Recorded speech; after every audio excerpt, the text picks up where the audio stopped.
Փարիգեսոր այսօրվա տոնագադարությունը բաց կհայտարարենք Կանադայի, Հայաստանի եւ Հոմի քայլերներով.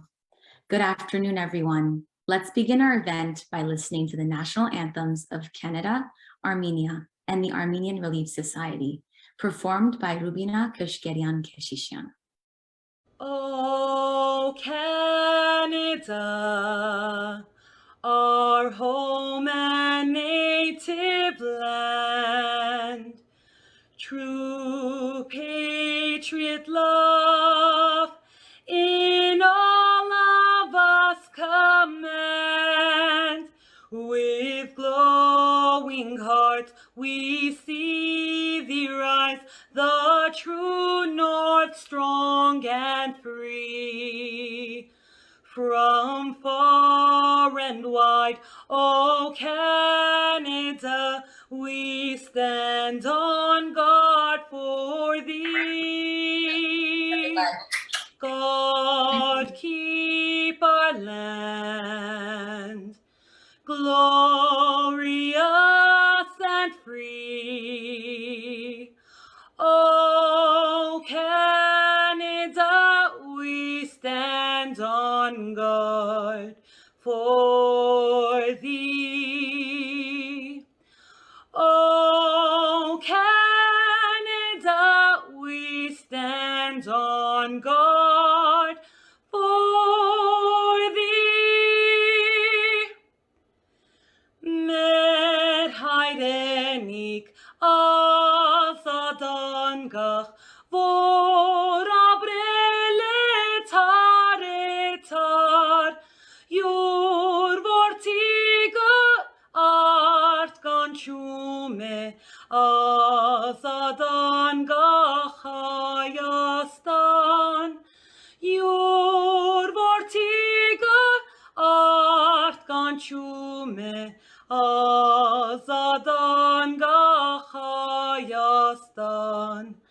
Amen einter mahamiye mart mian kambit merni paits yerani vor yuraskin azadutyam kuzofin paits yerani vor yuraskin azadutyam kuzofin. Մենք կուղտյաներ հայօգնության սուրբ կորձին, լույսի փանակ և քթության խաչուհի, Քոյամարդին մեջ սրբազան ներթադին, ծեծ կփերենք հայ կնոջ սիրտը ոսկի, օդար երկրի հովերուն թեմ մոլեքին, հայ թբրության չահը բահենք մշտավար, և թող շունչտա հայոջախի գրագին, մեր շրտներուն վարածաղող ամեն պար, մենք կուղտյաներ հոմի բայցար թրոշին, միշտ կմնանք արի բահակն անցյալի, մինչև ձակի արդարության վարարբին, մինչև հասնինք սեքսարե ռուն հայրենի. Thank you, Roubina. Good afternoon to our distinguished speakers, ARS Canada board members, ARS Roubina Chapter board members, ARS members, and viewers. I would like to welcome you to the Armenian Relief Society Toronto Roubina Chapter's 13th Annual International Women's Day celebration. My name is Talar Nersesyan, and I will be the host of today's event, where I will be speaking in both English and Armenian. Similar to our International Women's Day event last year, today we are gathered virtually, hopefully for the last time, to celebrate the gift of being strong women who inspire, lead, and drive change. There is no doubt that 2021 was a challenging year for everyone, even more so for women, forcing us to create and adapt to new ways of working, learning, and living our lives amid stressors that we have never experienced before. However, it has also taught us to be resilient and adaptable. We hope that today's program will provide some inspiration as well as give us a chance to relax and recharge. Փարի գեսոր մեր այսօրվան յուրահատուկ փանախոսներուն, հոմի Կանադայի շրջանային վարչության անդամներուն, հոմի Ռուբինա մասնաճյուղի վարչության անդամներուն, հոմուհիներուն եւ ցեզի մեր սիրելի հյուրեր։ Փարի եկած եք հոմի Ռուբինա մասնաճյուղի գազմագերբած 10-րդ կանանց միջազգային օրվա դոնագադարության։ Իմ անունս Թալար Ներսեսյան է եւ ես այսօրվա դոնագադարության հանդիսավարն եմ։ Օրվա հայտակիրը պիտի ներկայացնեմ հայերենով եւ անգլերենով։ Ինչպես անցյալ տարի, այսօր կհավաքվենք առցանց Zoom-ի թրությամբ, հուսանք վերջին անգամը լալով։ Անկասկած 2021-ը դժվար տարի մներ բոլորին եւ մասնավորապես կանանց համար, որոնք ստիպեցան հատուկ դասավորումներ կատարել առցանց ապրելակերպին համագերբելու համար։ Թեև այս բոլոր աննախադեպ պայմանները մեզ շատերուն ենթարկեցին հոգեբանական ճնշումներու, սակայն մեզ սորվեցուցին ըլլալ թիմացկուն ու համագերբող անհատներ։ Հույսով ենք, որ մեր այսօրվա պատրաստած հայտակիրը օգտակար ըլլա եւ հույս ներշնչե շարունակելու մեր առօրյա աշխատանքները լեցված թրական մոդեցումով։ I'd also like to take a moment to let you know that beyond the exciting program we have for you today, 7 of you will have the chance to win one of our fantastic lottery prizes at the end of our event. So we encourage you all to stay tuned. Սիրելիներ, կուզեմ ձեր ուշադրության հանձնել, թե ձեր նագիր ընթացքին դեղի պիտի ունենա վիճակահանություն։ Շահողներուն անունները պիտի հայտարարենք մեր հայտակրի ավարտին։ Նախքան մեր հայտակրի առաջին բաժինին անցնենք, կուզեմ հագիր կերպով անդրադառնալ հոմի առաքելության մասին։ Հայ օգնության միությունը հիմնված է 1910 թվականին Նյու Յորք քաղաքին մեջ, Հայ Կարմիր խաչ անվան տակ, որպես ոչ կառավարական կազմակերպություն, հոմը անդամ է Միացյալ Ազգերու կազմակերպության։ Այսօր իր մասնաճյուղներով 27 երկիրներու մեջ եւ ավելի քան 15,000 անդամներով անգներգայանա որպես անկախ մարդասիրական միություն, որ համաշխարհային տարողությամբ գծարայե հայ ժողովրդին ընկերային ու մշակութային սարքացման եւ հայ թեոդար կարոդյաններուն առողջապահական ու մարդկային այլազանգարիքներուն։ Toronto-ի Roubina մասնաճյուղը իր 400 անդամուհիներուն նվիրաբերումով 59 տարիներ շարունակ աշխատած է իրականացնելու հոմի նպատակները եւ ժամանակի հանգամանքով մեր քաղուքի մեջ առաջ եկած բարեգործական կարիքները։ Մեր նպատակը եղած է միշտ ծառայել հայ ժողովրդին բարեսիրական, առողջապահական, կրթական եւ դաստիարակչական մարզերուն մեջ։ Today's event is hosted by the Armenian Relief Society's Toronto Roubina Chapter. Founded in New York in 1910, ARS is an independent non-governmental organization recognized by the United Nations. ARS works to preserve the cultural identity of the Armenian nation and brings humanitarian help wherever the need arises to all communities in distress. The Armenian Relief Society is active in 220 chapters located in 27 regions. It has over 15,000 dedicated members around the world serving the needs of the Armenian people. With its 400 members, the ARS Toronto Roubina Chapter has been devoted to humanitarian and charity work for almost 60 years. Its mission has been to promote education and social services, to empower women and support the needs of the growing Armenian community in Toronto.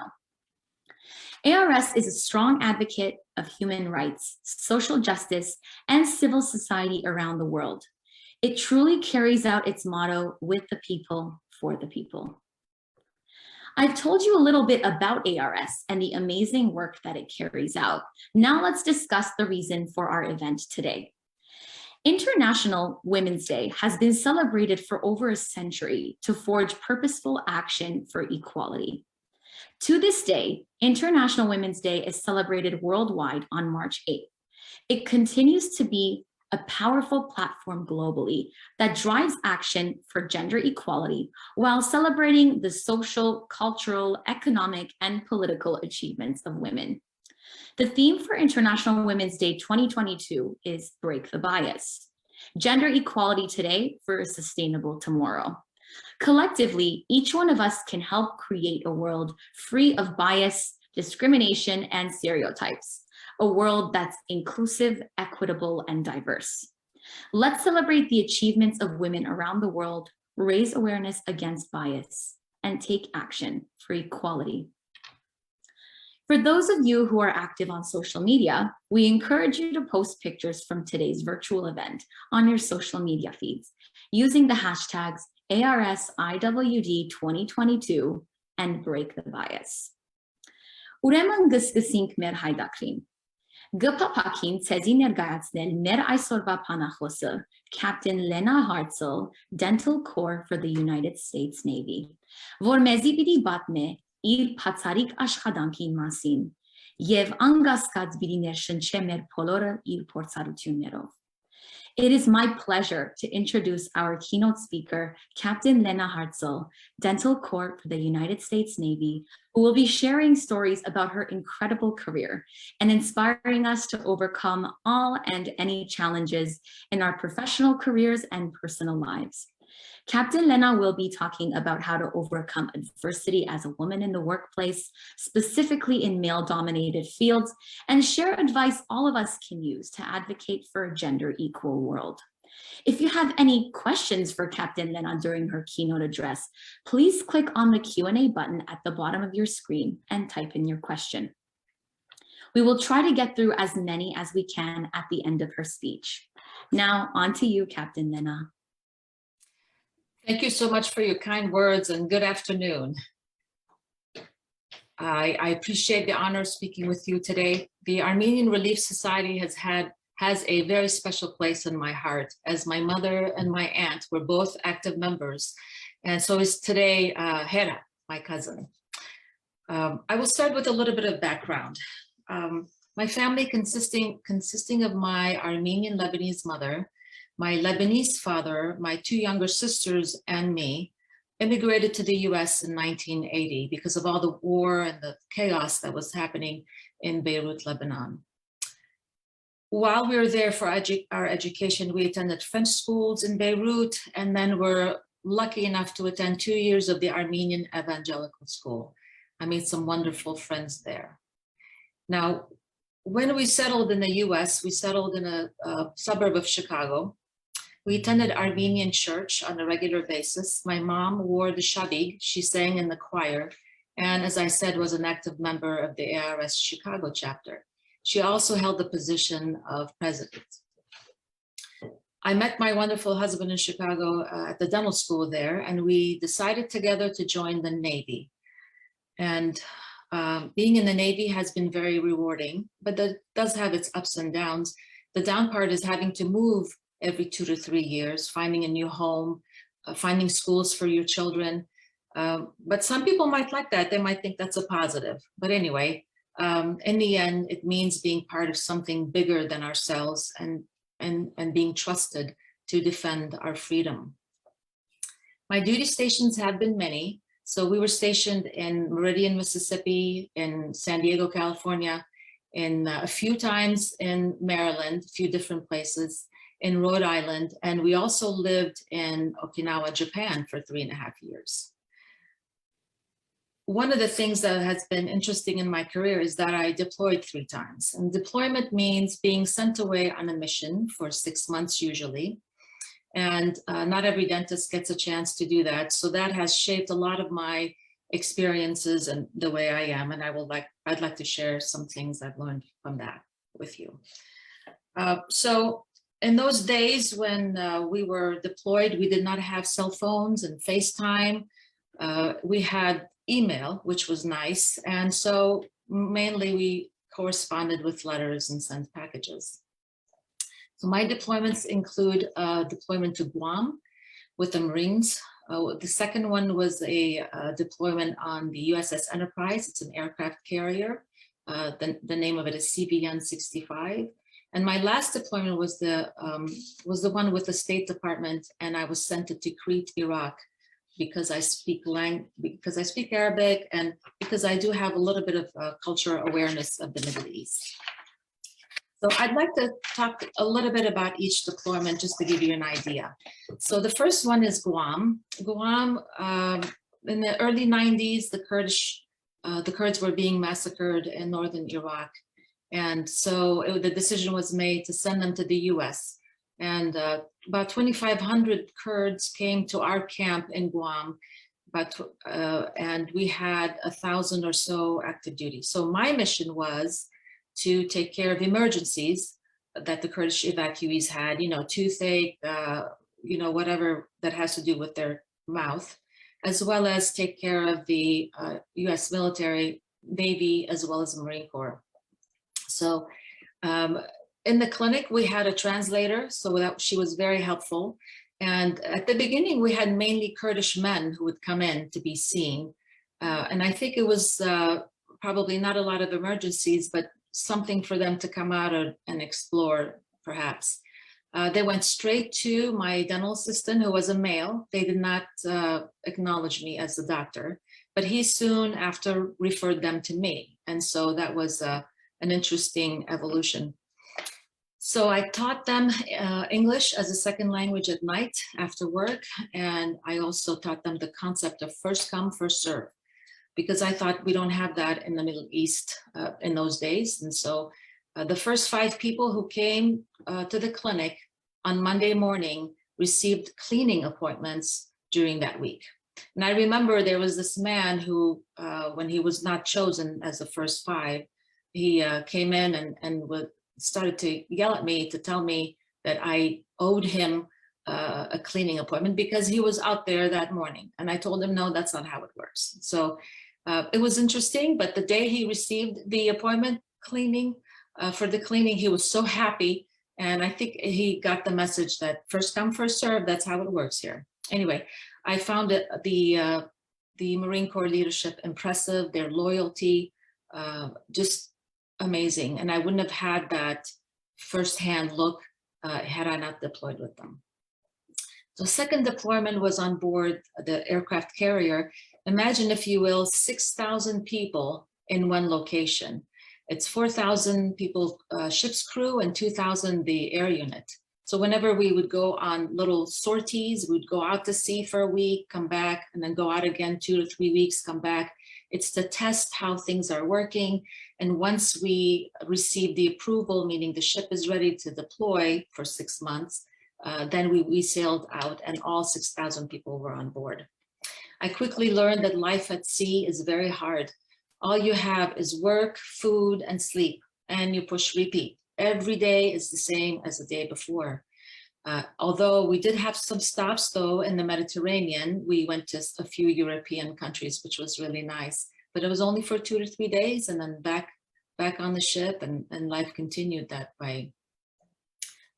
We did have exercises that we did. We had man overboard exercises or mass casualty exercises. Even the pilots were exercising. They were practicing their takeoff and landing on board the carrier. And the carrier, if you can just see it, it's a moving target, right? The ship did not stop for them to land. It kept moving, and then the planes had to make sure that they were landing and taking off the right way. Well, one of the things I learned that we had to be resilient on board ship. We had to be creative to make it fun. So we would come up with games in the dental clinic after work just to break that monotony. Otherwise, the morale would be low, and if people are not happy, then they may not be working as efficiently as possible. So I communicated with my family via phone. There's a phone, you use the phone card, and we would get in a room and other officers would be there waiting for their turn. So our calls had to be short and without any privacy. So I tried very hard not to cry when I was on the phone with my children. The other thing that's short was our showers. Just to give you an idea, we had to be in and out. There's no taking your time in the shower. So you can only imagine how happy I was once I came home and took a nice long shower. Our commanding officer had asked me on several occasions to be his eyes and ears. A couple of times when we crossed the Suez Canal, as you know, it's in Egypt, and we would have Egyptian harbor pilots come on board on the bridge. So the bridge is where the command center is, where we drive the ship. And they would come and help us navigate the Suez Canal so the ship would not run aground. Otherwise, the ship would stop and there's no way to move it.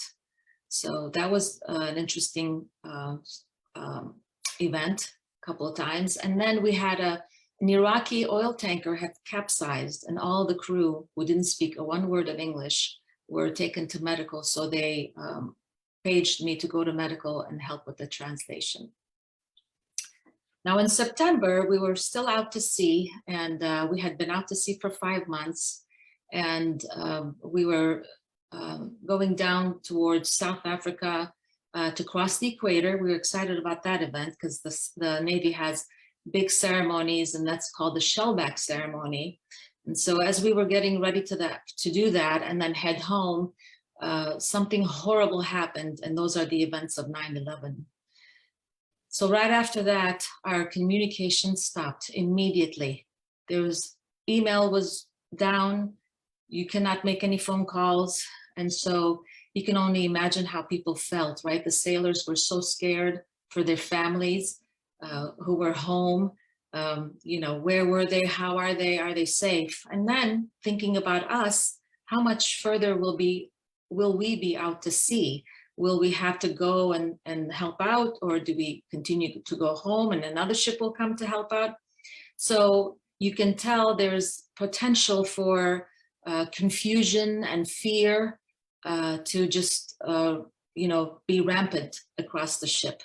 But that stopped really quickly when our ship's captain came on the 1MC. The 1MC is the loudspeaker of the ship. Every compartment of the ship has access to the 1MC. And he told us what had happened in the world.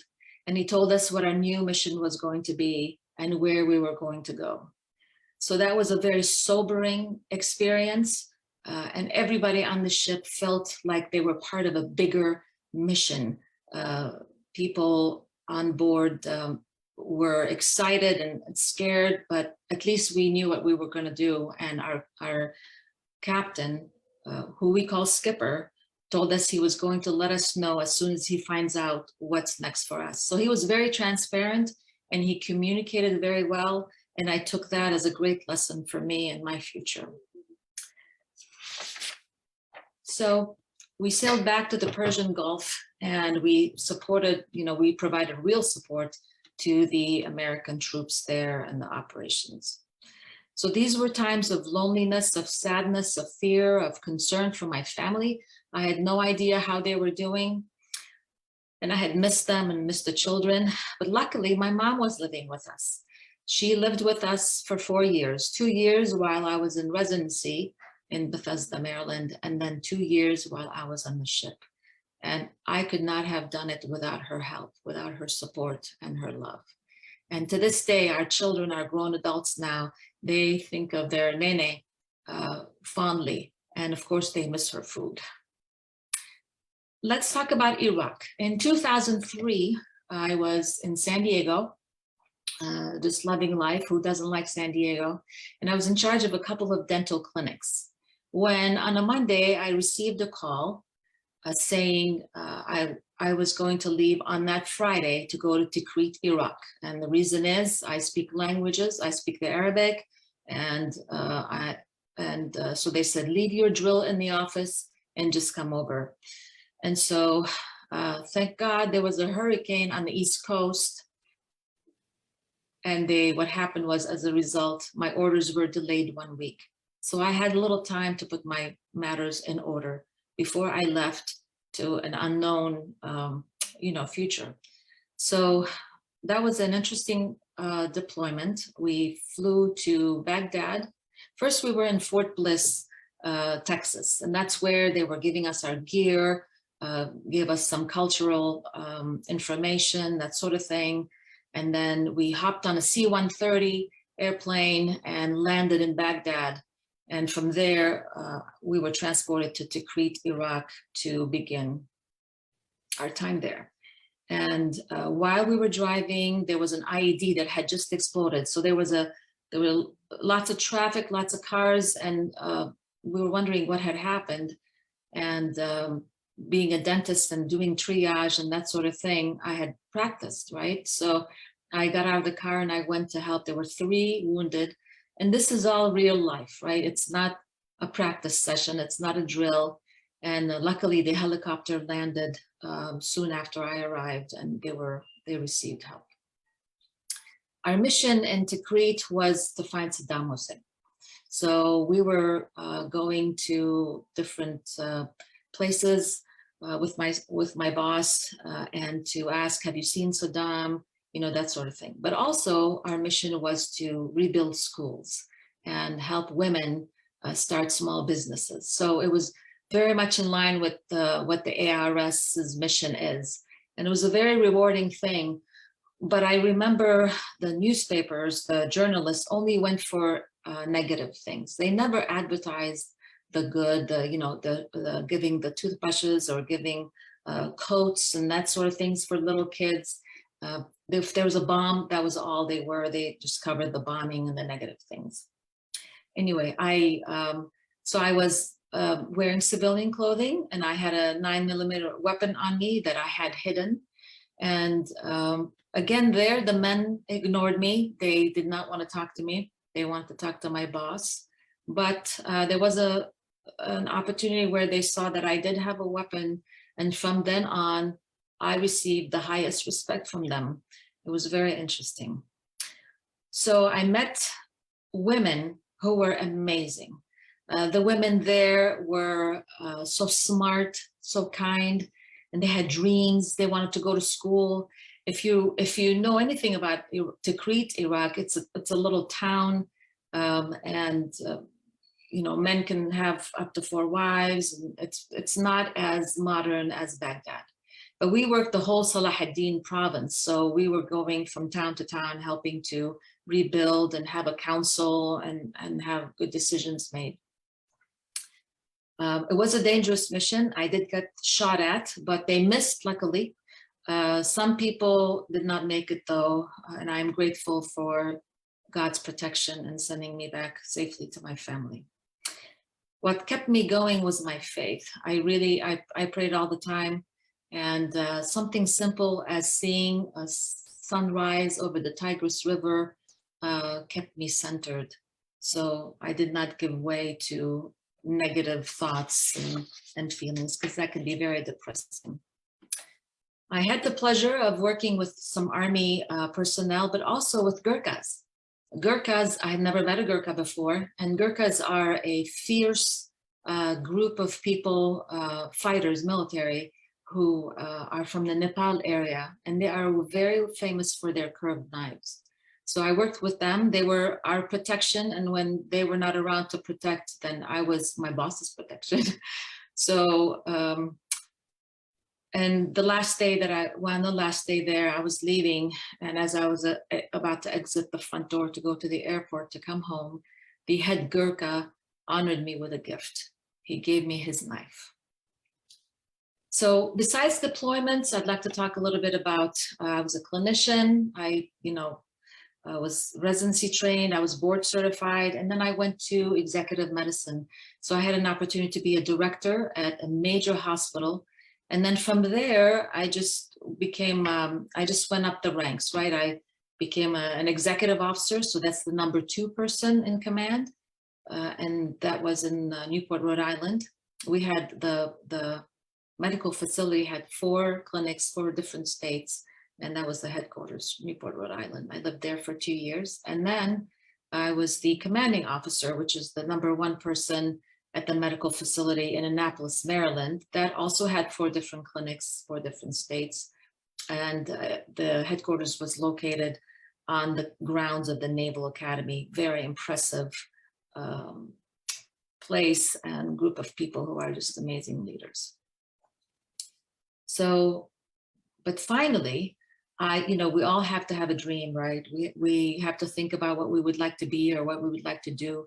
And my dream job came true. I landed that dream job, and that was to be the Navy Medical Inspector General. So I had a team of inspectors and investigators. I led them and we traveled to all over the world to Navy medicine facilities, and that included hospitals, clinics, as well as research labs. And I wanted to, if you were asked how you would do something, I'm sure everybody would have an opinion. So what I wanted to do is I wanted to be inspecting places, not with fear and intimidation, but with grace and kindness. There's no need to be scary or mean. People already are nervous when somebody comes to inspect them. And we were successful in doing that because I think you can do so much more with kindness and grace than the other way. So my advice is to never give up on your dream. Have a dream, work hard towards it, and you never know, you might get it. Wouldn't that be wonderful? So I have a few instances where I'd faced some challenges. I'd like to share those with you briefly. When I was a lieutenant, I was young and I was pregnant, and someone told my husband, I'd had a miscarriage and then got pregnant again.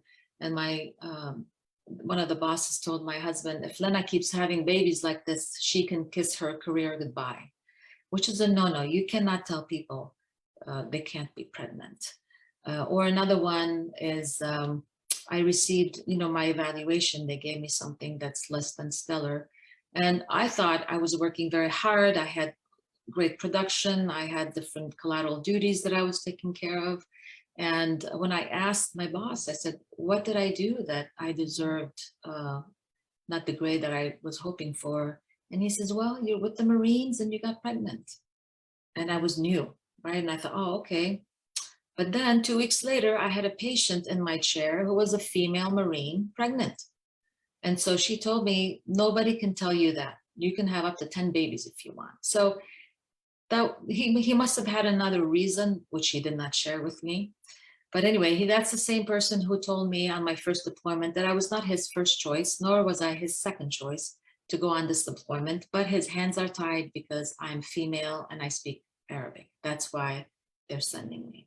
So, things like that, I don't think any good comes from something like that. Also, there was an instance when I was working with the Marines, and towards the end, if you've done a good job, they give you an award. And so the Navy people downgraded my award. And then I was surprised, once we went back to Okinawa, Japan from Guam, we were all seeing patients and scrubs and everything. And then one day at lunchtime, they told us to wear our uniforms because somebody's going to get an award. And so we were all in uniform, and someone said, oh, Lena, you're going to get that award, your award, from Guam.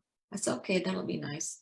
And didn't think much of it. When I saw the Marine Corps colonel come in person to give me my award, and it was a much better award than, it was an upgraded award. So I thought that was so nice. Whenever possible, make time to present something to someone yourself and give them their due credit, right? Instead of downgrading something.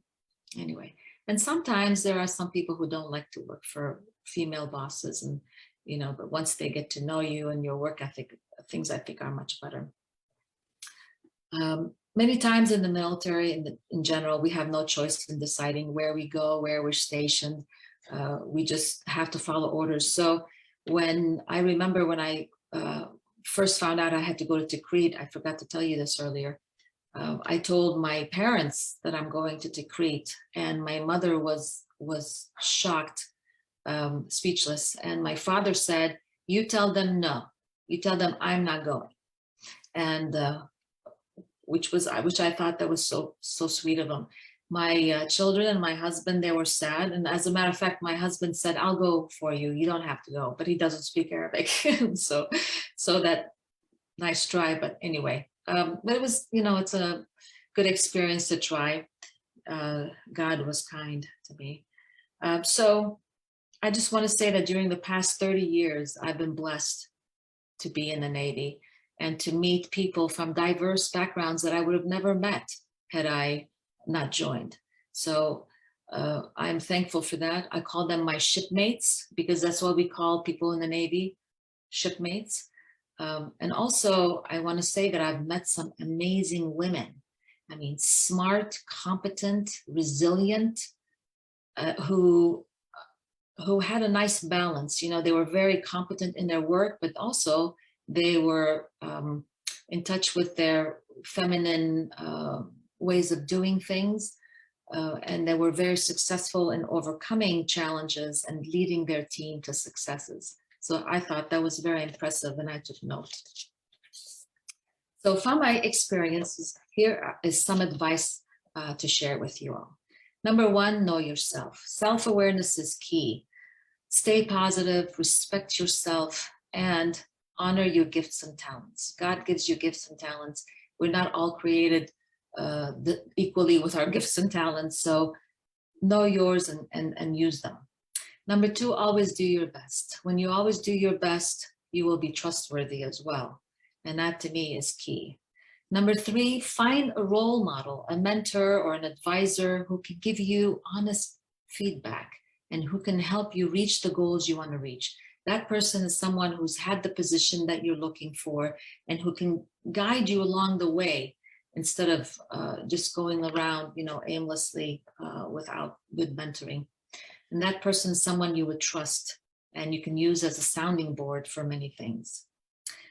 Have confidence in yourself. A lot of times that comes from competence. You know, you have to be competent, know your stuff. That'll help you to be confident. Many people will say, I'm not good at speaking in public or whatever, but I think if you are competent, you're confident in yourself, and you practice, you use a mentor to help you, you would be amazed how well you would do in public. One of the greatest pieces of information I was given was because, you know, early on we have to speak and we have to get in front of people and say things. And he told me, speak from your heart. So, and when I spoke from my heart, it was easy. So just something for you to keep in the back of your minds. Take care of yourself. Number five. Make sure you have work on a balance, a life-work balance. Most people, and I'm guilty of that, it was all work, but that's no fun. Having a work-life balance is very important for, I think, your sanity. And then number six, have a sense of humor. If you don't have it, surround yourself by people who do. Life is much more fun when you smile and you laugh, and it's too short not to enjoy it. Okay, so lastly, I would like to say that do not be afraid to ask for assistance. You know, women especially, having a good network of friends and support is very important. It doesn't mean you're weak or you're not smart. It just means that, you know, you just need somebody to help you with things. So why not? And if you make a mistake about something, just own it. Take responsibility and move on, move forward. Don't let it sit and make you feel guilty or sad. Just leave the past in the past and move on and stay positive, okay? Mistakes is where we learn and we grow. So we learn from our own mistakes the most, right? That's the number one life lesson. But also we learn from other people's mistakes. So when we have a group of friends, listen well to what they have to tell you, stories of challenges that they've overcome. That really helps a lot. Okay, so I'm talking to hopefully young audiences, right? The young females, women who have a lot going on and they want to succeed. And so hopefully my advice is helpful, but I also would like to say something to the more mature people in the audience. So the experienced, the mentors, please support these young ladies. Let them try things on their own, help them and give them good feedback and empower them to do things. It's easy for us to say, I'll do it, or it might be easier as well. But I think the right thing to do is to let them try something on their own.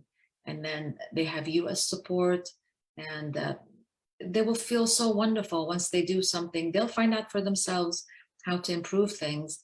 But in my opinion, true leaders are the ones who empower their people.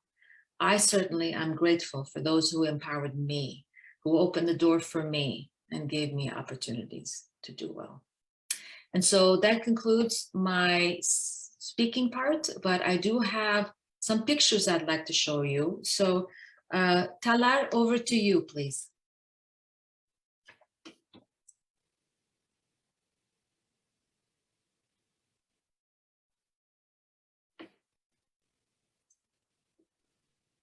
All right. Yes. Thank you. Thank you so much. So this is me currently in my uniform. I'm a captain, so that's 4 stripes. And a little leaf there by the stripe is my core. My core is dental. So it's a leaf, and like acorn leaf with 2 nuts, because you got to be nutty to be a dentist, right? Inside joke. But anyway, next slide, please. So when I went to the Guam deployment, when we are with the Marines, Navy will wear a Marine uniform, okay?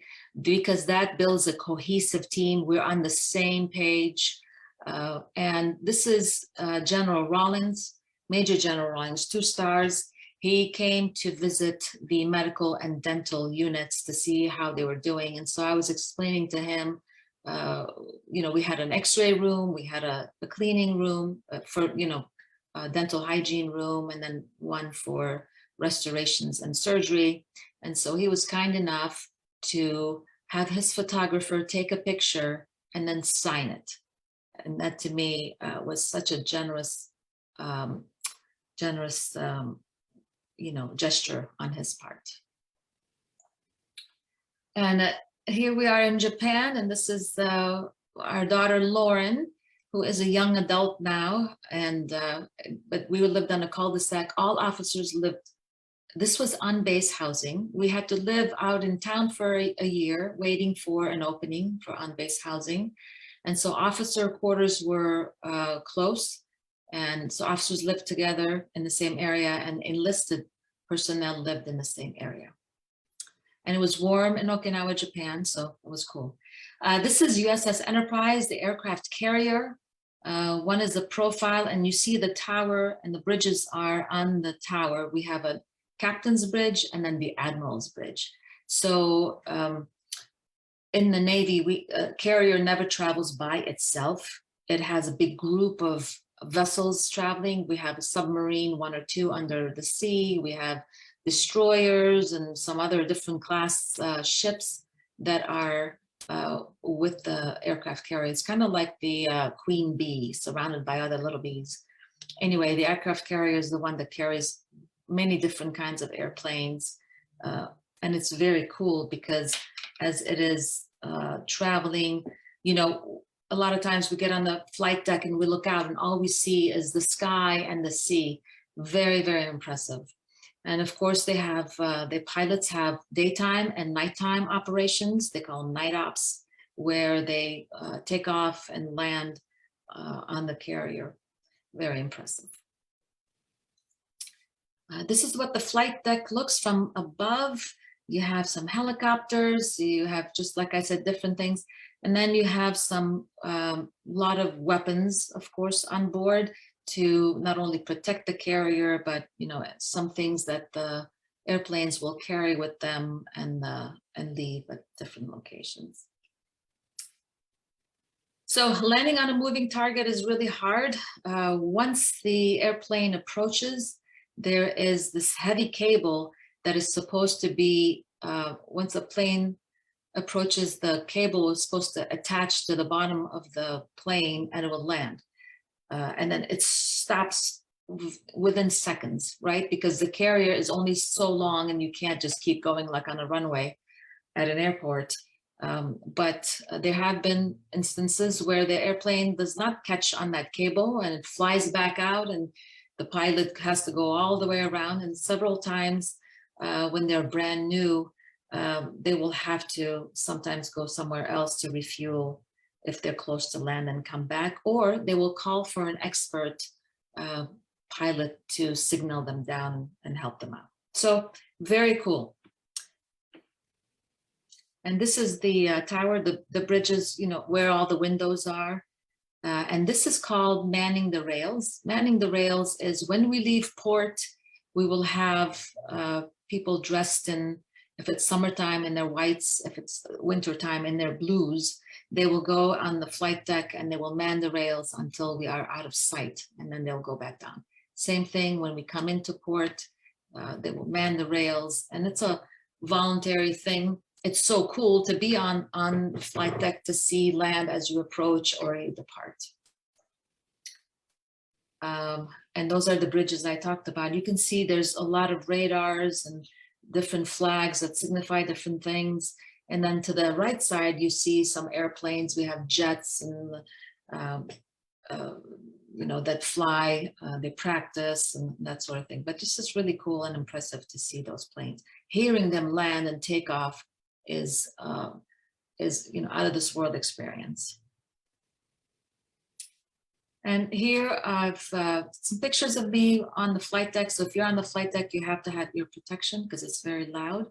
And then we had the Secretary of the Navy visit us. So on the bottom right is a young lieutenant, and she's a dentist as well, and me. And then on the top right picture is the reactor officer, and on the left, a captain who was going to be relieved by a commander on the right. So they were doing what we call turnover, and then the captain was going to leave the ship and the commander will take over. And then we had homecoming. So in case you were wondering, we were supposed to be back in October.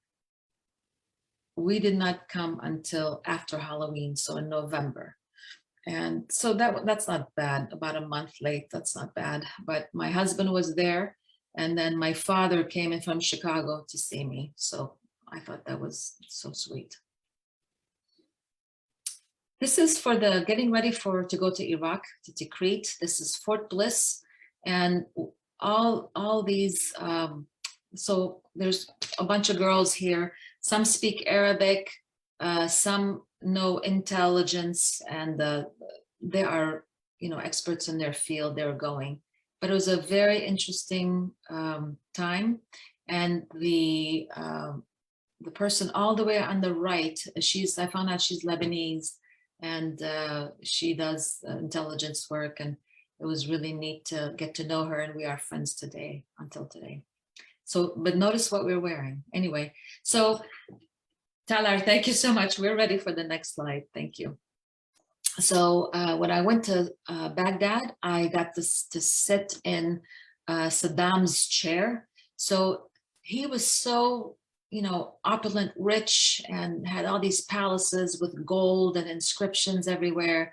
And to see where he ended up, the hole where he was hiding, that's on the right side. He was in a little country home, small little kitchen, small little bathroom, small room, and then they had dug a hole in the ground and covered it up with something that looked brown, and that's where he was hiding. There's orange groves there. He had sausages, and funny enough, he had a Christian calendar hanging outside his bedroom.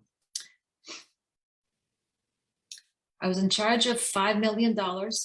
And that's to help with school rebuilding and the businesses and everything else. So when it was time for me to leave, they had to count all the money that was left. And, for people who are CPAs and money experts, Annie would know, it came down to the last dollar. I was sweating a little bit in case I missed a penny or something, but everything worked out fine. And then sometimes I would have an AK-47, just if we were going for long trips and we had to make sure that we were extra careful.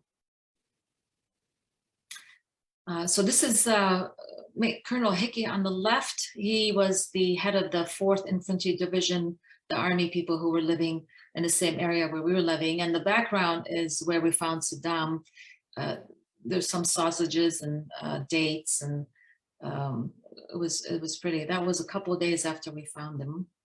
And then on the right is Major General Odierno, an amazing leader. who I had the pleasure of getting to know. And behind us, so we were standing on kind of like the patio balcony, if you will, and that's the Tigris River in the background. When I returned, they gave me an award. So the person, so I'm looking at the picture on the left. The person on the right of me is my commanding officer. The person next to me on the left is the executive officer, number 2. And the guy on the commander on the left is my clinic director.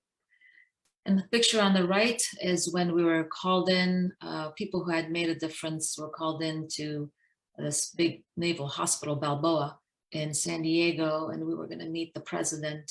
And it's amazing. You can hardly see me, but he was so impactful. He shook my hand and looked at me for 2 seconds, felt like a minute, and said thank you. And it was a heartfelt thank you, and I really appreciate that. So as leaders, you know, making time to say thank you goes a long way. And this is a picture of my son. So I've been on 3 deployments. My husband has been on 6. Thankfully, we never had to do deployments at the same time. And so there was a nurse corps ball that I was invited to. So my son came with me, and it was fun for everybody. And this is what we look like today. More gray, more wrinkles. But this is, we are getting ready to retire in August after 30 years. And so we're looking forward to that and what our next journey has in store for us. I thank you for your attention. Talar, all yours. Thank you. Thank you so much, Captain Lena, for that incredible speech. I know that I speak for everyone who watched that. You've inspired us not only with your words, but with the extraordinary example that you have set for all of us. So we have a couple of questions in the Q&A. Let's jump right into that.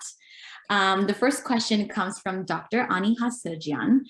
She says, "Dear Dr. Lena Hartzell, very commendable work. I admire your dedication and courage. We have a couple of things in common, having attended an Armenian evangelical school, being a wife, a mother, and a dentist. My question is, how did you manage to be away for long intervals and balance having a guilt feeling while missing a lot from your family life?" All right. So great question. Congratulations. Thank you for asking. And I just want to say that I think women in general, we are so hard on ourselves, and we have guilt feelings, and some things we cannot help. They're out of our control. And so we do the best we can, you know. That's why I said earlier, leave the past in the past. It does not need to haunt you or gnaw at you or anything. So just do the best you can and ask for help. My mom was helpful. I'm so thankful for that. And then during some summers, we would send our children to my in-laws in California, and that was helpful. So anything you can do and you can think of. So we have to be creative. That's another thing we have to do. But that's what I did. All the best to you and with your family. Amazing. So the second question comes from Iren Telemi. And she says, "You seem to have a very exciting life, but when you weren't deployed, what were you doing? And what is your husband's job in the Navy? Also, she's curious to know if you met any Armenians when you were in Iraq." Yes. So let's see, when I was not deployed, I was working as a dentist. So, you know, we have, and throughout our 30 years, we have lived a little far from work because that's where the best schools were for our children. So we would wake up at 4 in the morning, get on the road at 5, get to work early so we don't have to sit in traffic. And I don't think it's OCD, but it's good to be early than late, right? So we would get to work early, and then we'd have babysitters, like our children were in karate, so they would do that. So we just managed somehow. And then my husband was stationed with me at the beginning, and then we each did our different thing. He's more educational. He mentors, he is a career planner, and now he's working on the programs where, you know, dentists in the Navy apply to residency training and that sort of thing. And whereas I went to executive medicine and worked with all corps, not just dental, so nurse corps, medical service corps, and medical corps. And I did meet an Armenian in Baghdad, not in Tikrit. Tikrit were no Armenians there that I met. And so she was very interesting. She was there to help out with the Doctors Without Borders. So I saw her, I think, a couple of times, and then we lost touch. But I do want to say something about women. I became friends with an Iraqi physician. She was #1 in her class in Iraq. And if you're #1, Saddam wanted you to go to Tikrit to take care of his family.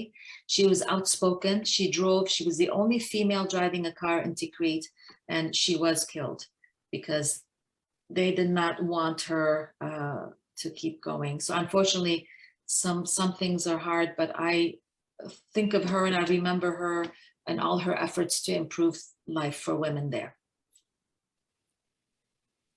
Amazing. Thank you so much for answering these questions. We have a couple more, but due to time constraints, we'll take a look at them maybe in the panel Q&A session. But thank you again for your time. This was an incredible presentation and an incredible keynote. So now we can move on to the next portion of our today's program, focusing on preparing some delicious Armenian food. With the closure of restaurants, when we weren't ordering takeout, we would often have to cook at home with our friends and families. So here to answer arguably the most difficult question we ask ourselves every day, what should we make for dinner tonight, is Lena Tashjian, nutritionist and author of the Vegan Armenian Kitchen cookbook. Lena will be showing us how to prepare a delicious olive salad and sweet Armenian bread. During Lent, we also find ourselves trying to avoid having any meat or fatty foods, and we prefer having more vegetarian and legume-based options. So Lena's cookbook is a fantastic resource for all, and she will be showing us some things from there. So on to you, Lena. Thank you so much, Talat, and thank you to everyone for being here. And I want to give a special thank you to Captain Lena. I actually had to run and get a piece of paper and pen to take some notes while you were speaking. I really enjoyed it, and I'm very honored to be going next. So as Talat said, I'm the author of the Vegan Armenian Kitchen cookbook, and I'm so happy to be sharing a couple of recipes from the cookbook. And especially as it's Lent, it's very exciting because this is the vegan time to shine. And these two recipes are naturally vegan. And what I mean by that is nothing had to be substituted. So there's no substitutions. I didn't like swap out milk for this. So they're naturally vegan. So they're exactly the authentic recipe. I'm going to start with the salad, which is an olive and walnut salad. The folk name for it is actually called Hovivi Jash. And the reason for that is it hails from Musaled, which is a mountainous region that's very rich in both olives and walnuts. And it was theorized that this was essentially a very accessible, easy, and filling meal for shepherds working the land. I always say that in addition to it probably being made out of utility, we're very lucky that it's also very delicious and quite unique. So to get started, I don't know if anyone's cooking along, but you need about 1.5 cups of green olives. I'll try to show the ingredients as I go along. And you can leave them whole. I actually find they look very beautiful when left whole. You just want to make sure they're pitted. I just roughly chop these up, so it's 1.5 cups. So I'm just going to toss that in my bowl. The next dry ingredient is 1/2 cup of crushed walnuts. So when I say crushed, not powdered, this is not baklava. You want it to be pretty roughly chopped. I literally put it in a bag and hit it over with like a wooden utensil. So about this texture. So you can toss that in as well. Next up is 1/2 a yellow or white onion, and it's usually like a small onion, not the massive ones. So you can toss that in as well. And the final dry ingredient, it's quite a simple salad, is about 2 tablespoons of parsley. This is optional, but I find in addition to the nice taste, it also looks very beautiful at the end to have a little bit of green. And I should note, with the addition of pomegranate and tomato paste, the salad is very festive, so it's really good for the kind of like the holiday table as well, with the red and the green. So about 2 tablespoons, and I always save a little bit for garnish as well. I'll also be plating both of these at the end if there's time, so I can show you quickly how I will plate them. Let me just get some of this parsley off my fingers. And now we'll give these dry ingredients a quick stir.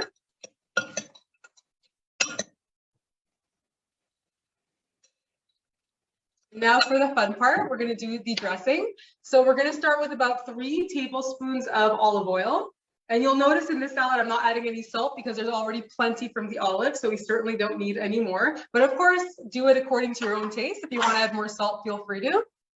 Next up is 1 tablespoon of tomato paste. And you can also use pepper paste. Sometimes I use a little bit of each to give a little bit of a kick. My nephews are going to be eating this today, so I will not be adding any spice. So about 1 tablespoon. And finally, what I would argue is the star of this recipe is pomegranate molasses. I also have a recipe on how to make it in the cookbook, but you can also buy it. So it's about 1 tablespoon. I always put a little bit more, and I always say it's for good luck. So 1 tablespoon of molasses, and then we'll get every single drop in there. I love the smell of it. And then you just give all of that a really good stir. And the reason I'm making the salad first is because it's one of those salads that when you let it sit for 15 to 20 minutes, the flavors really have a chance to kind of balance out and combine, essentially marinating. So it's really nice to make it a little bit in advance, at least 15 to 20 minutes. Sometimes I'll make it a little bit more. And I really like the way it looks when you leave the olives relatively whole, just a very rough chop. So I just want to make sure I stir that in really well. And if you can't find pomegranate molasses, or you just simply don't have any, you can always use fresh pomegranate as well. Instead of 1 tablespoon, I would use about 1/4 of a cup of fresh pomegranate arils. I'm actually going to use these to garnish, but you can throw in some as well. I'll do that right now, actually. You can throw in some as well. It gives a really nice crunch full of that flavor we all know so well. So I'm just going to give this 1 more stir, and then we'll set it aside, and then I'll plate it at the end. Now we're going to do a very fun dessert. And somehow it's going to bake during this short cooking segment. So I'm very excited for that. So this one is called darahat. And as I said, it's naturally vegan. It's usually made during right in the new year, so the first week of January. And it translates essentially to bread of the year, or you can even call it New Year's bread. And you'll see why. There's a little component of luck, like most Armenian desserts. It's about fortune and luck. So I'll show you as I make it. So what you need to start is 3.5 cups of flour. I'm using this big bowl so I don't get flour all over myself. And essentially, I'm using all-purpose flour, by the way. People always ask that, so I like to clarify. Then you're going to add about 3/4 of a cup of sugar. Just have some walnuts in there somehow. All right. Then we're going to add 2 teaspoons of baking soda. And I don't have this in the cookbook, but anytime I'm making sweets, I always add a pinch or 2 of salt. You can obviously omit that if you don't want to. And then these are just the dry ingredients, very simple. Most of these ingredients you'll most likely have on hand. I'm just going to whisk them all together before I add in the liquids. Okay. And the liquids are just as simple. You essentially want a cup of a neutral oil. So in this case, I would go for something like sunflower oil, vegetable oil, or canola oil. And you want 3/4 of a cup of warm water. When I say warm, just a slightly warmer than room temperature, or even room temperature is fine. Not hot, not cold. That's the goal. So I'm just going to be adding the oil. I believe this one is sunflower. Just trying to make sure I have enough space. And then it's, again, very simple dough. You're throwing everything in together. You don't have to go step by step. So then I'm adding the water as well. And now I will combine it until I have to start kneading it. And then kneading is very simple. It's going to be a very spongy dough. This is what I love about Armenian dessert recipes. They're so like, throw everything in together and mix. There's not a lot of complications surrounding them. And I'm sure many of you have this experience, but whenever we're making desserts in Armenian cuisine and you're kneading, I'm always reminded by my grandma, by all the grandmothers in Armenia I learned recipes from, to always knead it with love and good intentions. So I try not to bake whenever I'm stressed, or if I'm stressed, I try to do things before to kind of lighten my mood, because I always want to be kneading with good intentions, good thoughts, and all that stuff. So just a reminder to do that as well. It does make a difference, but people say they can tell when something's made with love. So I like to honor our grandparents by doing that as well. So I'm just going to lightly knead it to make sure everything is combined. Okay, I'll show you what the dough looks like at the end as well. Just a little bit, very simple to put all together. And it's a very forgiving dough. So when you're flattening out, if a little rip occurs, it's very easy to patch it up. It's such a, I don't know, versatile dough. I really like it. I actually use it for other recipes as well. All right, so that's it really. So you end up with like this much dough, very soft, pretty spongy when you press down on it. And then what we're gonna do, and this is optional, you can remove about a golf-sized amount of dough. And this is because like gata, you would put a design on the top of the darehat. I usually go for something like a bezwar goat, even though I have no artistic ability. But today I'm gonna go for something simple, so it doesn't take me an hour. But you can do that optionally. So just set aside this much. And then the rest of the dough, we're going to do a little bit of achki chapo here, which is measuring with your eyes. You're just going to roughly split it into 2 pieces as even as possible. You can measure it out if you're a stickler for details, but I just do it with my eye. So then 2 even spots, and then my little golf ball. I don't know if you guys can see, but like that. Now we'll work on the middle layer. Let me just wipe my hands. Okay, so the middle layer, oh, I love the scent of it, so I'm so excited. So again, very simple. Most of these ingredients you may likely have on hand. We're gonna start with 1 cup of crushed nuts. I'm using walnuts just because I already had them for the other recipe, but you can use almonds. I've used pistachios once and the color was gorgeous. Again, roughly crushed, I put in a bag. I roughly go over it with a wooden utensil. Next up is 1 cup of dried fruits. So this is what I'm going with today. It's what I had on hand. Usually I always have apricots chopped up, but today I'm using fig, dates, raisins, and currants. So I love figs and dates because they get kind of caramelized in there. So these are the dry ingredients. And then a very generous tablespoon of cinnamon. So those are the dry ingredients. And finally, as I said, I'm putting it on the inside layer as well. A pinch of salt. And then I would stir these up before we add the wet ingredients. So just stir them all together. All the nuts and all the fruit will be coated in cinnamon. It'll be very nice. And then the final ingredient for the middle layer is your choice of syrup. So whenever I have simple syrup on hand, the one used in baklava, I'll use that. I've used molasses, specifically grape. I really like using maple syrup, not just because, you know, Team Canada, but also it just, the flavor of maple syrup works so well with the fruits, and when it cooks together, it brings in a different layer of flavor. So I really actually prefer using maple syrup. It's about 2 to 3 tablespoons. It's up to you. And it's not necessarily going to make it all stick together. It's just going to make it easier to press down in the dough. So just go ahead and add your syrup, and then we'll give it one final stir and assemble our delicious cake. This is a recipe that my dad is now always requesting. I'm working on a second dessert cookbook, and I'm making all these fancy cakes. This is the only one my dad has requested me to make for Father's Day or for his birthday. So it's definitely been a big hit in my family. And my nephews love the fortune aspect, which I'll show when I'm assembling the cake. It's a very fun cake to have around. So now it's gonna, it already smells so wonderful. I hope you all make this.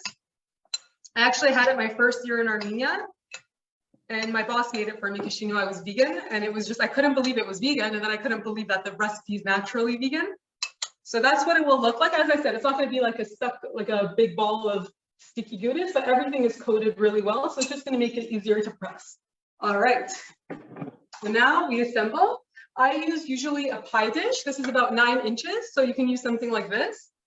And you don't necessarily have to oil it, but once I didn't oil a cake pan and I really regretted it. So go ahead and give it a very light oiling, just like that. Even though this the dough has quite a bit of oil, so you don't necessarily need to, but I don't know. After that one experience, I just don't take chances anymore.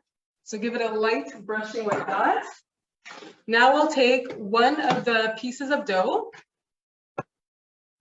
I'm just going to lightly knead it a little bit. I hope you can see. Just lightly knead it a little bit. Just to combine again. And then with this one, we can just flatten it directly into the bowl. And the bowl, I mean pie dish, of course. So just flatten it as much as you can. And if it goes up a little bit, it's actually better because it's easy to seal it up that way. So just working with the tips of your fingers, every single side, and then we'll put the middle layer on, which is my favorite part because we get to the good luck aspect of this recipe. Okay, almost done. So just like that. As I said, it's okay if it comes up a little bit. It actually makes it easier to work with in the end. So I'm just gonna go ahead, give it one more press down. All right, now for the delicious middle layer. You're just gonna add it all on, and very gently with the spoon, you can press it down to secure its spot. I like to get every last raisin. And then we just press this down. Ooh, that's a big piece of date. That was a little bit rough in my chopping. Okay, so just like this. I hope you can see okay. Then this is now the fun part for me. So as I said, most Armenian desserts are centered around good fortune and luck. So in this case, I have an actual 10 dirham from Armenia, but you can use traditionally a seed of a fruit is used. So you can use like apricot or dates are really good because they're a bit longer. And then you either clean it really, really well, or you wrap it in something like foil. And then you just choose a place. It's always up to the baker, of course. You choose a spot to put it in. I kind of just like to look away and then intuitively choose a spot. And then usually when it's made for New Year, you cut this cake into 12 pieces to represent every single month. But if I have, let's say, 6 people coming over today or 8 people, I would cut into that many slices, and whoever gets the slice with the coin is set to have a great year. In this case, you would say great rest of the year, but it's a really fun tradition. And I would just recommend that regardless of who you're eating it with, just please make sure that they know that something might be in their cake. So there's no chipped teeth or no choking hazards, any issue like that. So just make sure everyone knows. The surprise should be who gets it, not that there's a coin or a seed in there. So that's what mine looks like with my coin. You can see it. I had a couple message me recently and they made this recipe and they said they really wanted their child to win, of course. So they made a little mark when they sealed it. They made a little mark so they know which slice to give the child. And they said it really made their birthday. So I was very happy about that. And then this again, I'm just going to knead it. And then what I'll actually do is knead it as much as I can here. Sorry, flatten it, if you can see. I'll flatten it as much as I can. And because you have the pie dish right beside you, you'll be able to see how big you should make it. I'll do it on a surface and then I'll just place it on top and seal it up. So sorry, I'm back to that story of when I was in Armenia, my boss made this for me. So I got to Armenia in September and she made it for me, obviously right in the new year in January. And I actually got the piece and I don't think she sabotaged it. I think I just naturally, or I like to think I naturally won. And I had a really great year in Armenia and then I ended up staying for 5 more years. So I always look at it as a very, I don't know, good memories dish.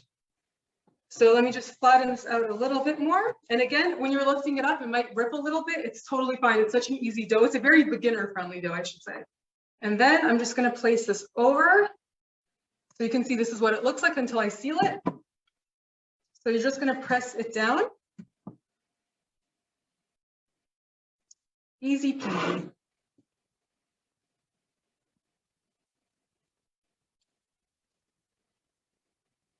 Just want to tuck in everything and it will cook really, really well like that.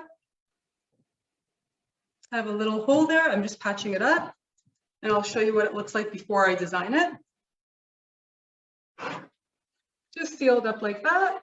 3 layers, but looks like just one piece of pie. Okay, oh, why am I wiping my hands? I'm going to use the design. So as I said, I don't have too much artistic ability. So if I was going to make anything exceptionally beautiful, you'd be here for a very long time. So I won't subject any of you to that. What I'm going to attempt is to do a very quick heart.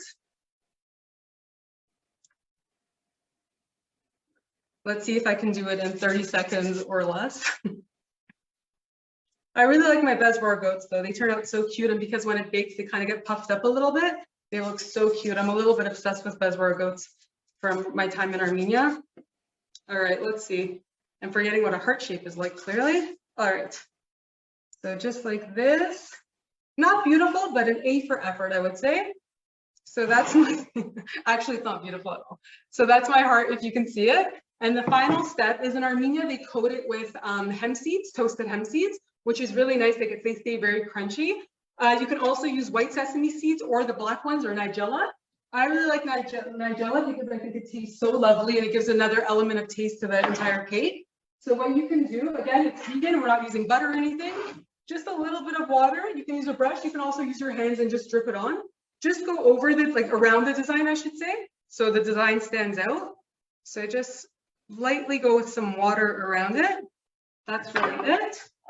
These are my seeds of choice. Again, you can use hemp seeds if they're available to you. You can use white sesame, but I love this because it gives color and flavor. So I'm just going to go around, and then you can lightly press it in if you want, but usually it stays. It's not a problem.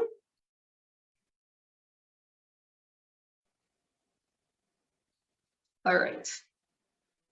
That's that. Again, you can lightly press it in. So just a little bit of color and delicious flavor at the end. So you can't see it, it's just out of frame, but I'm going to stick this in the oven and it'll be ready in 45 minutes. So I'm putting it in the oven. And now we're going to revisit our delicious salad and just plate that really quickly. So this is the salad that's been marinating at least for a couple of minutes. So I always like to plate it on a white plate to really show the beautiful colors. So I use something like this. Okay.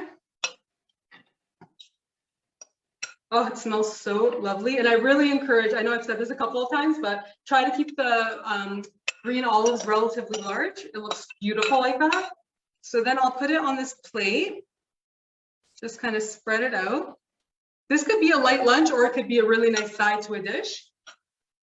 And then this is when the pomegranates really do their magic. I'll show you at the end what it looks like, but I put it on each corner to give a nice pop of color. And they're really nice in the salad too, as I said, they give a nice crunch and of course flavor. And then I'll put some on top as well. If you have any parsley left over, which I do, you can go ahead and also put some on top as well. And now I'll show you what that looks like. And then I think the cake is almost done cooking. It smells lovely. I'll bring that. Sorry for my corny jokes.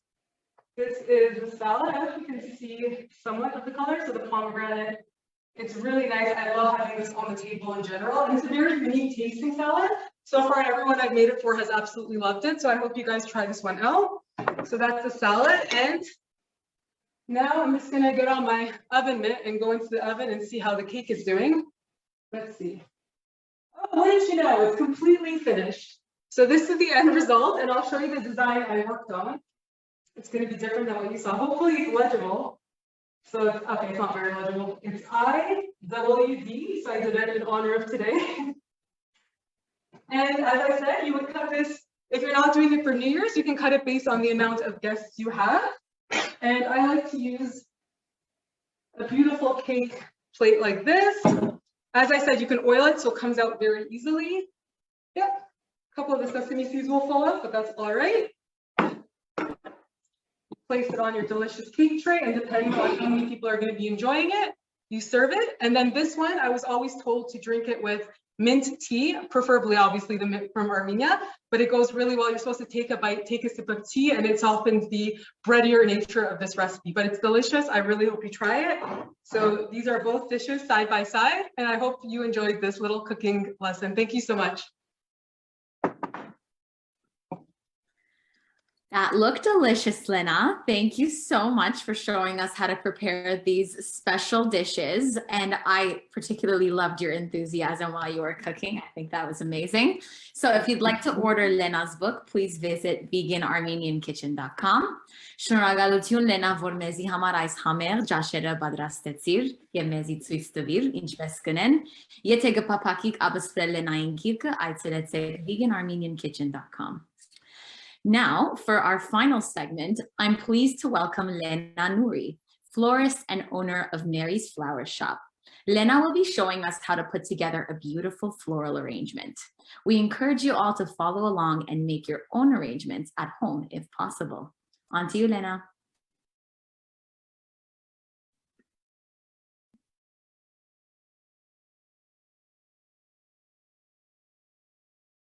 Hello, Talar. Thank you very much.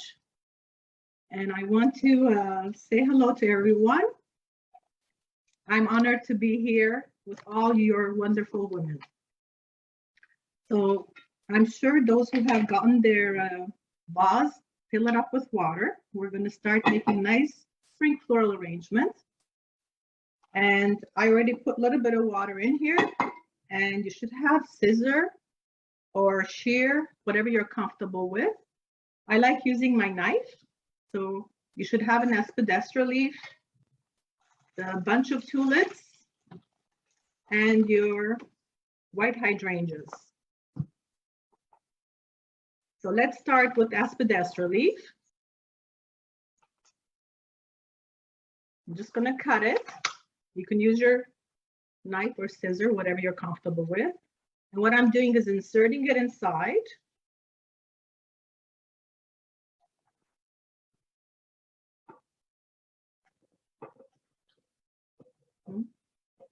And give it a little twirl. You can push it down if you like, so it sits in properly. And unravel your tulips gently. And I usually stack them like this together. If you want to keep them a little short, you can, but it's best to measure it against your vase. So they do tend to grow. As you know, tulips are very succulents. They draw a lot of water and they do extend. So I do want to cut them a little bit shorter than normal because I know they're going to grow. I'm using my knife.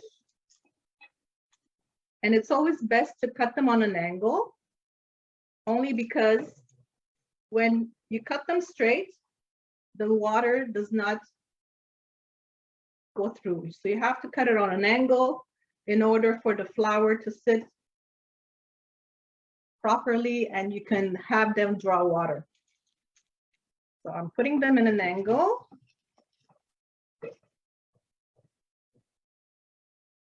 And the next step is your hydrangea. So hydrangeas, they're called hydrangea, just a little note, because they do hydrate very fast. In order for them to last long, you always have to recut the bottom stem, again on an angle, just so I can show you. And it's best to do that. I'm going to cut it a little bit shorter and just place it in here. You should have 3 of them. So it's always good to have odd numbers. It balances.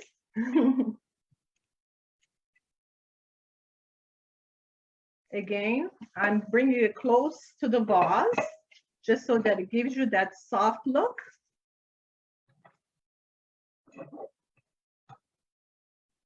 And the third one the same.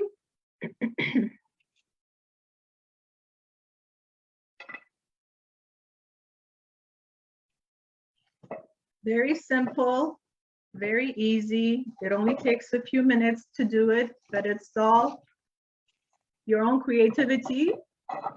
And this is from all around, so you can see the flowers from all different angles. And another little trick I want to tell you about the tulips, because they do tend to grow and they open fast, to give it longevity. What I do suggest, those who want to keep their tulips long lasting, I'm going to pull one out just to show you what I usually do if I want them to last longer. With your knife, you put a little slit right below the neck of the tulip. So I'll bring it close. You can see what I've done. So there's a little slit. And what you're doing is you're creating the interference of water going through the flower bloom. And it does draw water, but very slowly. And it won't bloom as quickly as you want them to. Unless you like the open tulips and you want to enjoy the full bloom, you can do so. But I do like to enjoy my tulips long. And I'm so glad that winter is around the corner and happy to see all these beautiful blooming tulips. I guess it's March the 20th. Spring. Spring is March 20th, yeah. So I hope you all enjoyed this. If you have any questions, I would suggest also, if you do change the water every couple of days in order to prevent bacteria accumulating. And again, recutting your flowers, it's the key to have long-lasting flowers. Your flowers do droop, even with roses or other flowers, because they're not getting enough nutrient, enough water. And lukewarm water is always best. Anytime you see your hydrangea flopping, which I got one here to show you. When it does this, you can revive it by recutting it, putting it in warm water, and giving it a nice mist if you have a water spray, and they'll pick up in no time, and you'll have your hydrangeas blooming again. So this is why they call them hydrangeas, because they do dehydrate very fast, but they are beautiful flowers. You can even grow these in your garden, and they are perennials. They do come back every year. So you'll have a nice, lush, blooming hydrangeas. They come in pink, purple, white, lavender. So lots of options. Even tulips are beautiful to have them growing in your garden. As you know, they're bulbs and they do multiply, and they are popular flowers. These came directly from Holland. So we'll be getting our local ones soon, as soon as we have more sunshine. Thank you so much for having me. It was an honor. Thank you so much for your instructions, Lena. That was a beautiful arrangement. As you can see, I have one right here behind me. I made it exactly like you said. So thank you. Thank you. Yeah, now I would like to invite Captain Lena and Lena Tashjian to join us again for our panel discussion. Thank you to our speakers for joining us today and sharing your knowledge and insights. So now we can move on to our Q&A panel discussion, where I will be asking a few questions to you all. So just as a reminder, let's go in the same order that we did to present. So I'll be asking the first question to all three of you, and then we can start with Captain Lena, and then go on to Lena Tashjian, and then Lena Nouri. So my first question is, why do you think it's important to celebrate International Women's Day? It's important because we have so many women who sacrificed much, who worked so hard for our equal pay, equal rights. And so we need to bring attention to them, and they're our unsung heroes, and celebrate them. We need to celebrate women who are leaders in today's society and the past, and recognize their accomplishments. It's all that celebration is a great momentum for young women and future leaders to be inspired, and momentum begets more momentum, with success. For me, I would totally like to jump on Captain Lena's answer for sure, of honoring the women in our past who fought so hard for us to have the opportunities we have today. But it's also, in today's time, I want to learn from inspiring women, see what challenges they faced, how they've overcome it. And as I was saying, I was literally taking notes because I was so fascinated by all the things that, for example, Captain Lena has experienced, and just her end message of leading with grace and kindness, which I think is such an important message in today's time. So it's just nice reminders. We're always going to be learning from each other, and it's a good way to kind of get out of your own bubble and continue to have solidarity with other women in fields that maybe you'll never be in, but you can learn from, certainly.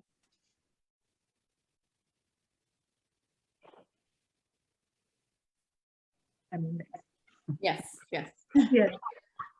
I agree with Captain Lena and Lena Tashjian as well.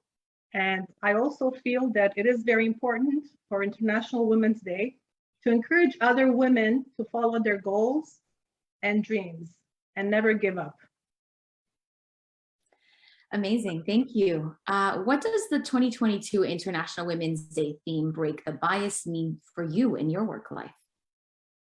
It's very important to break the bias, because I think people have, whether they're conscious or unconscious, they have some blind spots, right? And so we need to bring those to the surface, talk about them, and we need to say something and do something to heighten awareness. Otherwise, you have great people who get missed because of biases. I think it's important to break the bias in every sphere. In the specific one I'm in, which happens to be cooking, there is an interesting tendency where women are often seen as the home cooks, the people who have to cook and be in the kitchen, whereas most of the world-renowned chefs are men. So I find that a very interesting thing to note. And For me personally, breaking the bias is elevating the status of a home cook and seeing it as its own thing, because I can speak for myself and many people that I know, if you have one final meal on earth, it's not necessarily that you want to go to the fanciest restaurant with the fanciest food. You want to share it with people you love and who's made food that you know is made with love and it's comforting for you. So I feel like the status of home cooks, even though they tend to be women, needs to be elevated because of that reason. I believe it's very important to do what you want to do. For example, early in my career, I opened my shop during recession time, and everyone around me was very disapproving of what I did, saying that it was recession time and everyone saying it's the wrong time to start a business. But it made me even a stronger person and more determined person to continue and to pursue my success. Amazing, thank you. So my next question is for Captain Lena. Why do you think diversity in the workplace is so important?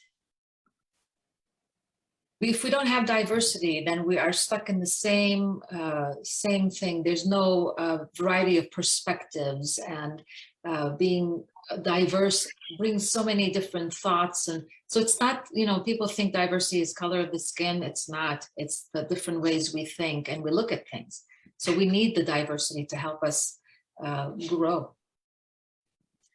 Amazing. And my next question is for Lena Nouri. Have you faced any barriers in your career due to being a woman? If so, how did you overcome them? As an entrepreneur myself, not to be afraid to take risks and to always go after your dreams, and which I have, as I said earlier, I did take that risk and that chance.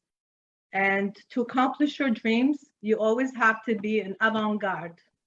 So you have to go after your dreams and your gut feeling, not to be afraid. And I encourage all women to do the same. That's amazing advice. Thank you. And Lena Tashjian, this question is for you. What is the most important piece of advice that you've been given? I mean, clearly you've had so many experiences in Hayastan and, throughout your cooking. So what would you say is the most important piece of advice? I'll say the one that I keep repeating in my head because my grandmother kind of drilled it in, and then my father did as well, it's a very basic one. It's "Aisorva korza vavan chem." So you don't leave today's work for tomorrow. And I feel like more than the simplicity of it, I look at it as what my future self will thank me for. So whatever I can get done, whether it's breaking it down into manageable tasks and just avoiding my personal vice of procrastination, which is why they kept drilling it in my head. I always look at it as a way to always think about life with what your future self will be happy that you did today.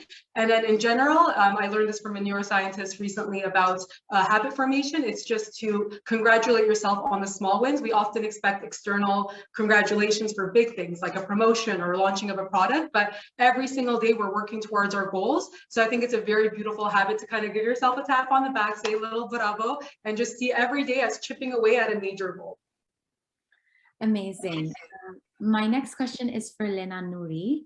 On International Women's Day, what is the most important message you want to send out to young women thinking about their careers or starting a business? It is important to go after your goals. Very important to focus, to go with your inner gut feeling. As a child, I knew I loved flowers. And I'll tell you a little funny story. My dad thought that he was going to marry me to a florist because of my dedication and love to my flowers. But I ended up being a florist, and he was very proud that I pursued what I wanted to do. And I do encourage young girls, young women to go after their dreams and never give up no matter what. We always have to go up and down, even if we fail. That teaches us to be a stronger person and learn from our mistakes and never give up and keep on going. Amazing, thank you. And the last question I'm going to ask before we move on to the rapid fire questions is for Captain Lena. You mentioned in your speech that it's really important to surround ourselves with a good network of women or with a good network of mentors that really inspire us and keep us going. So my question to you is there anyone that inspires you in your career? Actually, I think it starts just like Lena Tashjian was saying, you know, our parents and grandparents, so my grandmother and my mom, they're amazing role models. And now, but you mentioned career. So I have role models at work, but it's any woman that I see is accomplished and is well put together and speaks well. You know, I'm always inspired by that, right? Because I want to be like that too. Thank you. Amazing, thank you. So let's move on to the rapid fire questions. I'm going to be asking each question and you all can take turns to answer the question. So let's start with you, Captain Lena. Which prominent female figure do you look up to? I love Audrey Hepburn. She's very classy and she helps the UN, you know, uses the UN to help others. Amazing. For me, it's Lindsay Snell, who is a very courageous journalist. And I'm going to say Mother Teresa, because of her dedication to the world. Amazing. What motivates you to get out of bed every morning? Our bulldog, Jackie Chan, I should have put a picture on there, but he's 10 years old and he's very feisty. So I have to get up and feed him and let him out. For me, I think life is usually very absurd. So I love to wake up to see what absurdity is being thrown my way and how I'm going to challenge it and tackle it. Love that. And for me, it's my beautiful grandchildren. They motivate me and I look forward to seeing them. That's so lovely. Okay, what is your go-to meal? So mine is lentil soup with Swiss chard. My aunt gave me the recipe. It's easy and yummy. For me, the go-to when I'm especially in the middle of baking and cooking is homemade coconut yogurt, and I pack on like nuts, seeds, and fruit, and it's just such a good medium between the next meal. So I enjoy that a lot. And for me, it's a nice fresh green salad. You never go wrong with any of those. Name a subject you'd like to learn more about. Making cakes, making beautiful cakes. So thank you, Lena. Anytime. For me, it's certainly neuroscience because of that person I've been listening to who's talking about habit formation and artificial intelligence. For me, it's fine arts. There is no end to creativity. There's always lots of room to learn. Amazing. And the last rapid fire question is, if you could have dinner with one person, alive or dead, who would it be? It would be my mother. I would, for me, be my grandmother. I would love to just sit with her one more time and hear all the stories again. And for me, it would be my belated father. I love how personal that was for all of you. Okay, so let's quickly pose for a group photo. Hudi, do you want to take it or should I?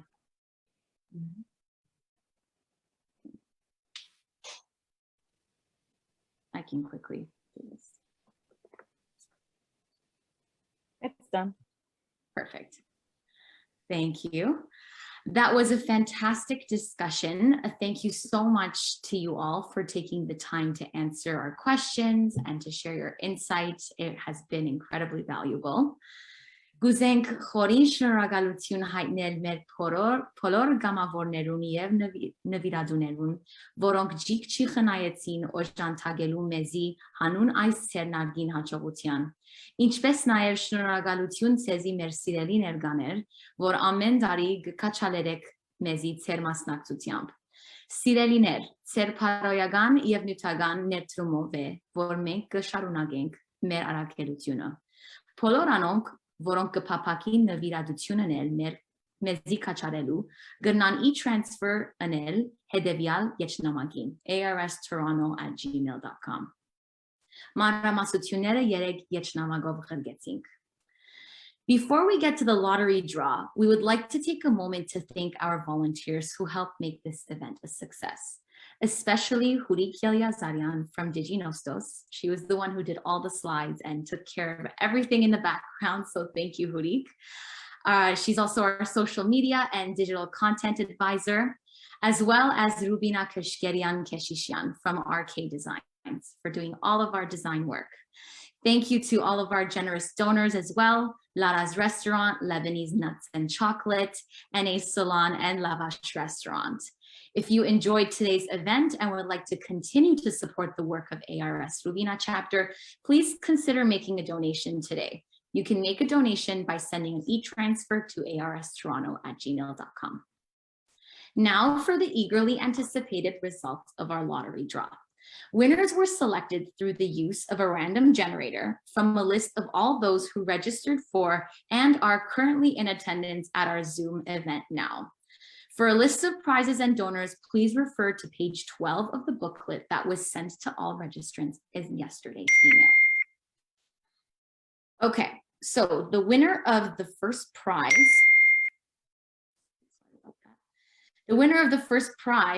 $50 gift card to Lara's Restaurant is Zarug Chaterian. The second prize, a voucher for a haircut and blow dry at NA Salon, goes to Lucy Garibian.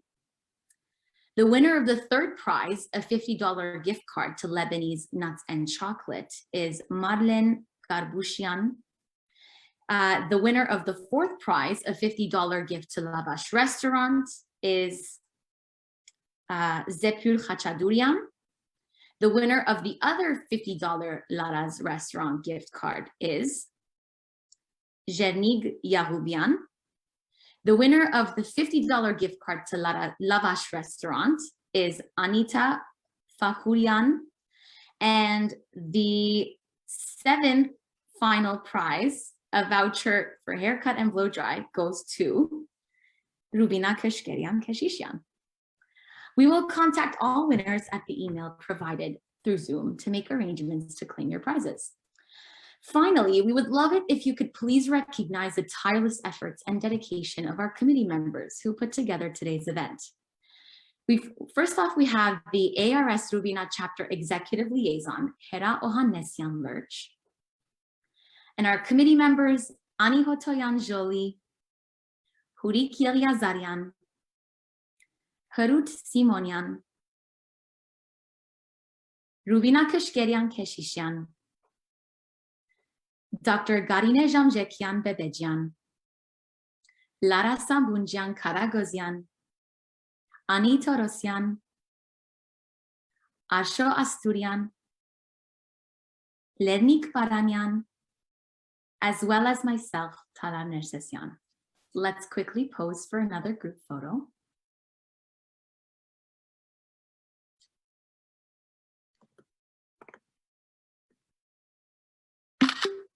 Okay, thank you all for attending. We hope that you enjoyed the event and that we will see you all in person for next year's International Women's Day event, which will be held on Sunday, March 5th, 2023. Հույսով ենք, որ մեր հայդակիրը հաճելի եւ օգտակար ցեզի համար եւ լիայլույս ենք, որ դարձյալ ցեզի պիտի տեսնենք հարաճիգա դարվա կանանց միջազգային դոնագադարության, որ դեղի պիտի ունենա գիրակի մարտ 5 2023-ին։ Փարի կանանց միջազգային օր ցեր բոլորին։